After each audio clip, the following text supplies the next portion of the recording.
I believe I have Thank my you own so much copy for as having me. well. I'm excited for our conversation. I had to give a quick, oh, there it is. We each have one. That's wonderful. Satya Nadella is the CEO of Microsoft and has been focused and widely embracing this idea of building a growth-centered mindset within Microsoft. They're on a 10-year journey to do that. Now, the opposite of that is something in the book that I call more of a limiting mindset. When it comes to AI and when it comes to governance, when it comes to the things that we've been doing for years and years, requires to be a completely different perspective in a world of AI. And the biggest perspective is that I got to speak to CDOs, CIOs, VPs of data and analytics all day, every day for 3 years. And some of the things I was hearing, they were very repetitive. They all kept coming back to, I don't know how we can be data-driven if we're not actually using data to prioritize the things that we do in the data and analytics function.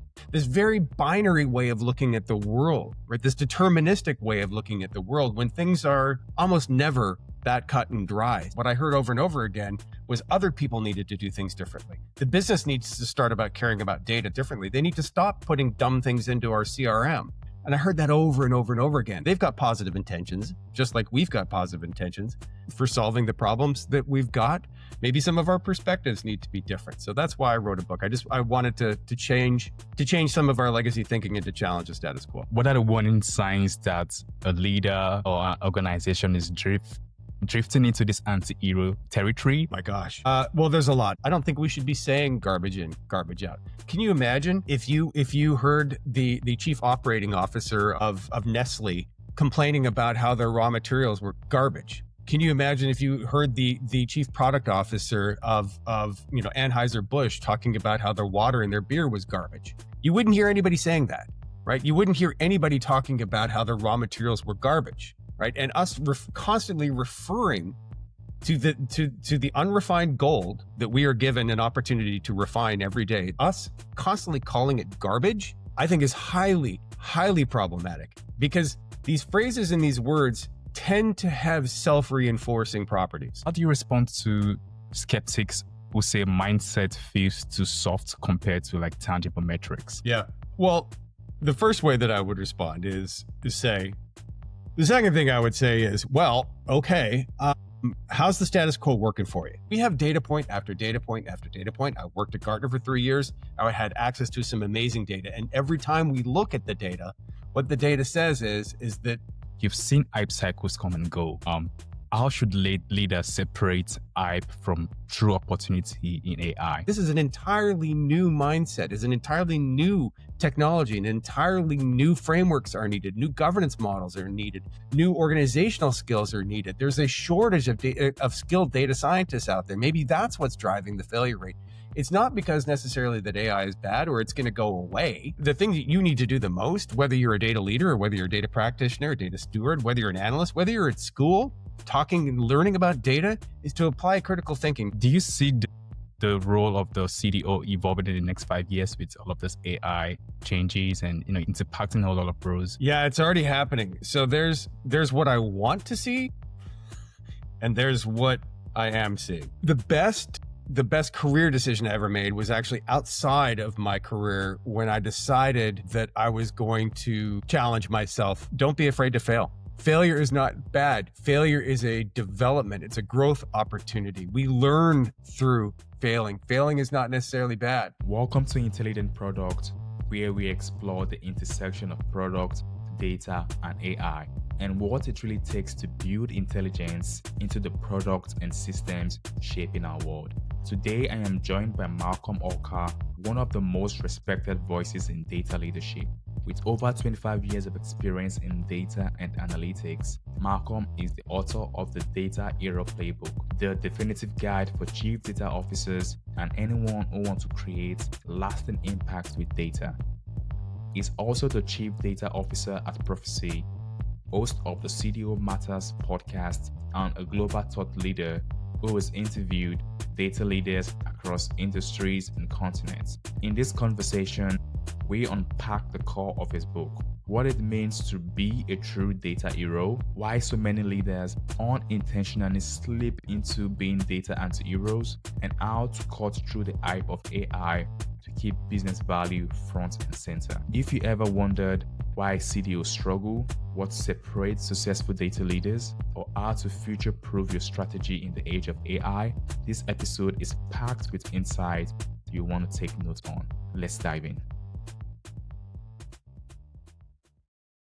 All right, welcome to Intelligent Product. Today, I am joined by Malcolm Orka, an experienced Chief Data Officer at Profisee and a seasoned data leader.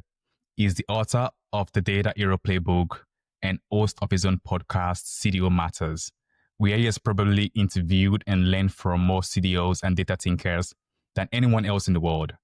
Malcolm, it's an honor to have you here. Thank you for coming on the podcast. I believe I have Thank my you own so copy much for here as having well. me. I'm excited for our conversation. I had to give a quick, oh, there it is. We each have one. That's wonderful.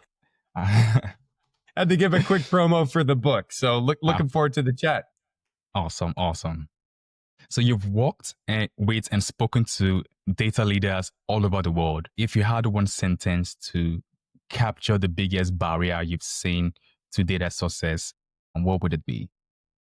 Well, this is exactly the topic of the book. And that biggest barrier is something that is known as mindset. So at a very, very high level, this is a simplification, but at a high level, there's two different ways of looking at the world from a mindset perspective. One is known as more of a growth mindset. People with a growth mindset tend to see failure as a learning opportunity. So failure is not necessarily anything bad. Of course, we don't want to keep failing over and over again because the goal is not to fail. The goal is to succeed. But people with a growth-centric mindset see failure as a learning opportunity. People with more of a growth mindset are rabid learners. They want to learn. They want to develop. People with a growth mindset love feedback. They love to be told, hey, that was great, or this isn't so good, or you can do something better here, because those people thrive on developing and learning and being better and growing, both individually and their careers. And of course, this works from the perspective of the company you're working with. You can actually have a growth-centered organization. Satya Nadella is the CEO of Microsoft and has been focused and widely embracing this idea of building a growth-centered mindset within Microsoft. They're on a 10-year journey to do that. So people can have a growth-centered mindset and organizations can have a growth-centered mindset. Now, the opposite of that is something in the book that I call more of a limiting mindset. I don't like to use the word negative because it's not necessarily bad. We're all individuals and we all look at the world slightly differently. But somebody with more of a limiting mindset would see a failure as proof that they lack skill, or as proof that they're helpless, or as proof that they're potentially incompetent on a certain issue, or lack knowledge, or can't get something done. So in our career, we've probably met many of these people with these limiting mindsets. They're the ones that tend to say things like, we've tried that, it doesn't work, or don't bother with that, it's not going to help. They tend to look at the world through a glasses half empty perspective instead of the glasses half full perspective. There's a time and place for all of these mindsets, but when it comes to our careers and it comes to the things that we do, I've found that people in data and analytics professions tend to be at times very limiting in the way they look at their data and the way they look at their roles and then the way that they look at their customers. And that's why I wrote a book. Awesome. Thanks for sharing that. And in the course of this conversation, we're going to have more deep dive questions into that. And also in your book, you mentioned something very important. And since everything is about AI right now, most people are forgetting the importance of data. In your book, you mentioned that buying AI tools without addressing data quality, data governance, and culture, which is also the mindset, is an anti-hero move. Can you expand more on that? Well, when it comes to AI and when it comes to governance, when it comes to the things that we've been doing for years and years, AI requires a fundamentally different perspective than what we've been doing in the past. The way that we've approached governance, the way that we've approached data management, the way that we've approached data quality requires to be a completely different perspective in a world of AI. And the biggest perspective is that historically, when we've thought about data governance or data management, data quality, all these things, we've been able to build rules that were highly deterministic by their nature, meaning you could say things were either correct or incorrect. They either adhere to a policy or they didn't adhere to a policy. data either was good quality or it was bad quality. And these perspectives tend to kind of align to something known as determinism, right? It is or it isn't, this binary approach of looking at the world. But AI is different, particularly generative AI, but I would argue all forms of AI is different because at its core, it's probabilistic, right? What is good for one may not be good for another, right? And vice versa. The idea of quality from a data science and from an AI perspective is entirely subjective. The idea of quality is context dependent, meaning instead of there being a rule that we can apply to data beforehand, before it's ever used, before it ever hits a dashboard or before it ever hits a report, in a world of AI, quality is dependent on how the data is used. So we actually will have to use the data in order to determine whether it is fit for purpose or not. These highly deterministic ways of looking at the world will simply not work that well when it comes to AI. And our governance approaches and our governance models just won't work that well when it comes to AI because everything in an AI world is probabilistic, right? It all exists on a scale, right? And the funny thing is that we've kind of always known this, yet we still applied these deterministic rules. We kind of always knew that what was good for marketing may not be good for finance, right? We've always kind of known this to be true, yet we've still tried to historically apply these very binary ways of looking at the world. AI is now forcing us to look at the world a slightly different way. That's awesome. I like the way you separated it, more deterministic and probabilistic, right? Deterministic, you're expecting a definite outcome. The probabilistic approach, it depends on the outcome of what the AI generates. Like it's probable. You can have a range of possible outcomes between 0 and 1. But thanks for sharing that. Exactly. And just for people to know more about your background, what originally drew you into this world of data leadership? And I know you've done a lot of interviews, podcasts, and you've been of great impact in the data space. What actually drew you into this world of data leadership? It's a good question. So I started my career in product management. I started on a product management track, and I actually reached arguably the pinnacle. I was leading a product function for a software company in Austin, Texas. I was a chief product officer. I hired product managers and product analysts and product designers and UI, UX people, and I was passionate about building amazing products. And I spent my first 15 years focused on product management and understanding the process of building mostly software. All the products that I'd ever worked for were all software based, right? And typically actually internally based software solutions like custom built CRM solutions, custom built ERP solutions, that kind of thing, but not exclusively. And as life took some twists and some turns, and I had to take a break from that world, and I had to focus on family for a little while. And then when I stopped, I got an opportunity to be a consultant at a reasonably large company. And the question that I was hired to answer as a consultant, the problem that I was hired to answer as this consultant was, how many customers do we have? And I was like, wow, this is going to be the easiest consulting engagement I've ever had. This is going to be a layup. I'll be in and out in a couple of weeks. I'll get paid. It'll be great. Life will be easy. And this was for a $2 billion publicly traded company whose books were being audited every quarter by Deloitte. Their financials were being audited, and their financials were completely buttoned down, and all their data from a financial perspective was completely buttoned down. But what I discovered was a paradox. And the paradox is what kind of dropped me into the data and analytics rabbit hole. And this paradox was that you had a extremely, on the surface, high functioning, successful, efficient company with publicly traded company who had these audited books. Yet when you peel the onion, you really didn't know how many customers they had because they couldn't even define a customer outside of those financial statements. And this is very normal. This is at most companies where the way marketing describes a customer is different than the way finance describes a customer, which is different than the way procurement defines a supplier, even though it's also a corporate entity. So the paradox is that this very, very simple question, what I thought was extremely simple question, turned out to be really hard to solve.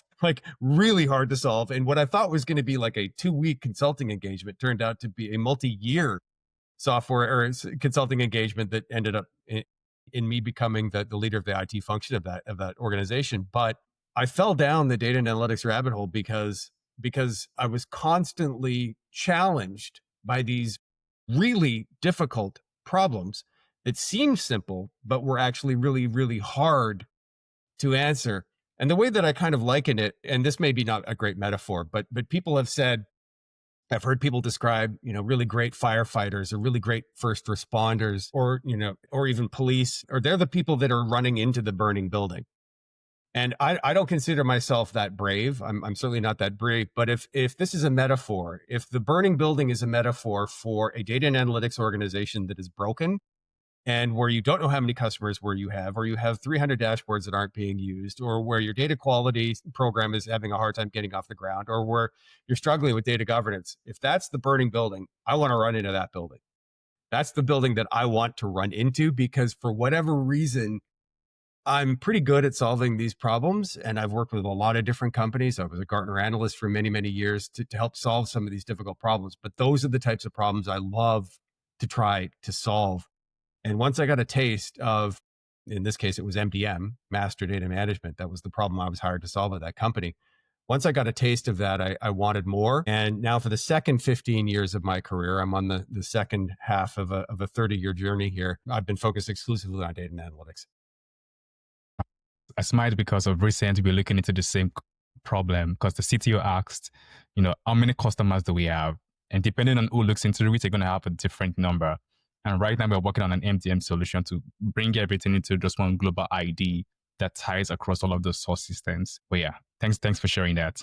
And then what was the spark that now pushed you to write this Data Hero Playbook that I feel it's very important for data leaders out there to look into? You're very kind. Thank you. The spark that kind of drove me to do that was I'd spent 3 years as a Gartner analyst, and it was an amazing job. It was awesome. I got to speak to CDOs, CIOs, VPs of data and analytics all day, every day for 3 years. And I had already, at that point, I was already pretty, well established in a data and analytics career. And there were some things that I had assumed were best practices. There are things that I assumed we should all be doing.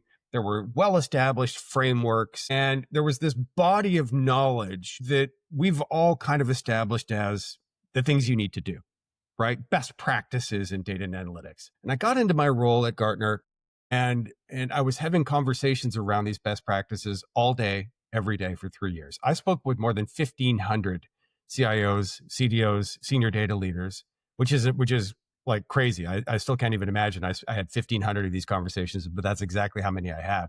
Individual people is probably over 2,000, because it was typical that there were 2 to 3 people on one of these phone calls. So I was having these conversations, and I was hearing things over and over and over again that you probably wouldn't hear usually.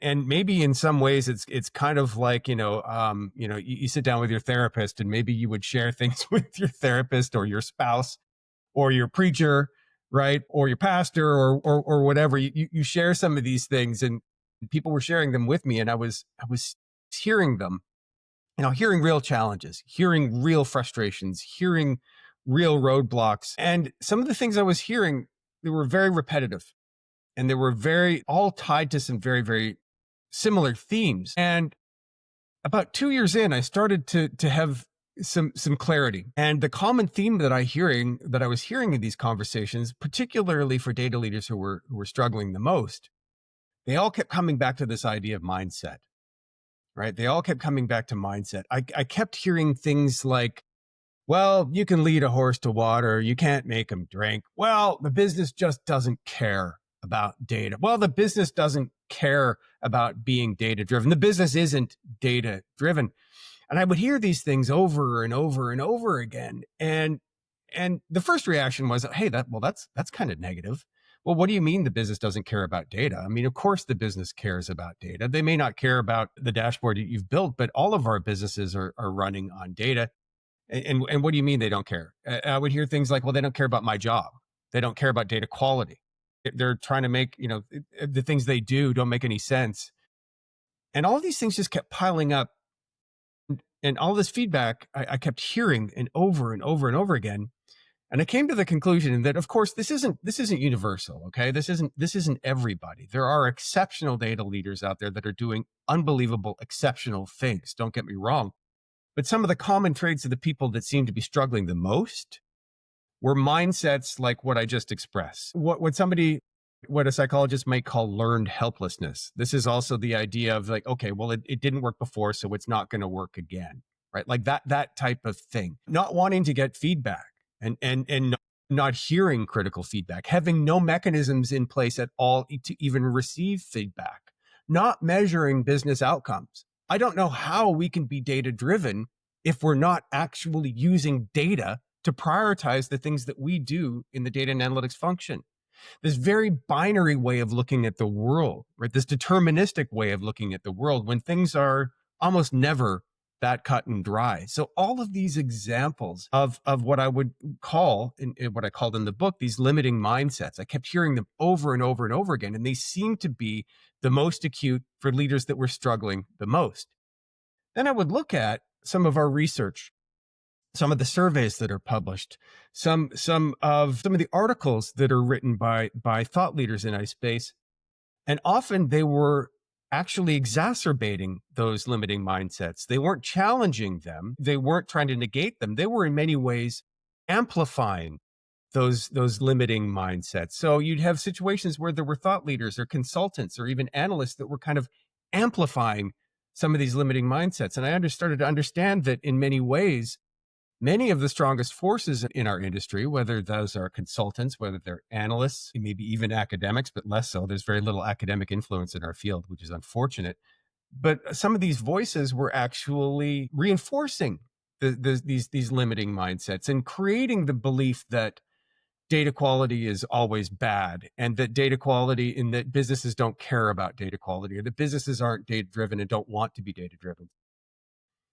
Put all that together, and I started to say, there's got to be a different way, right? There's got to be a different way. We can't keep getting trapped in this world of blame, in this world of where the problems are somewhere outside of the data function. It's not me, right? I saw over and over again when I was an analyst, data leaders talking about everybody else, but not talking about themselves, and not talking about how they needed to change their perspective or how they needed to do things differently as an individual. What I heard over and over again was other people needed to do things differently. The business needs to start about caring about data. The business needs to contribute data stewardship resources. The business needs to do all of these other things differently. They need to stop putting dumb things into our CRM. And I heard that over and over and over again. That's what a psychologist would call an external locus of control, where you're not control for your well-being, that somebody else has a greater influence on your success in your career. Put all these things together. I said, there's got to be a better way. There's got to be a better way. We need to take more ownership over our organizations and our careers. We need to take more ownership of our success in the organization. People do care about data. Data is important. The business does care about data. They've got positive intentions, just like we've got positive intentions. So I wrote a book. It's just my way of saying, hey, there's a different way of looking at things. Maybe some of the things that we thought were best practices really aren't. Maybe some of our approaches aren't the best for solving the problems that we've got. Maybe some of our perspectives need to be different. So that's why I wrote a book. I wanted to change some of our legacy thinking and to challenge the status quo. And I like towards the end, and I think chapter 8 or 9, where you kind of like centered it eventually around the customer. It's everything about the customer, understanding your customer, their need, and how you can meet it. I could imagine what would be like the hardest part of distilling those years of conversations, of insight, experience into the single framework. Because when I read it, it wasn't technical. It was easy to understand.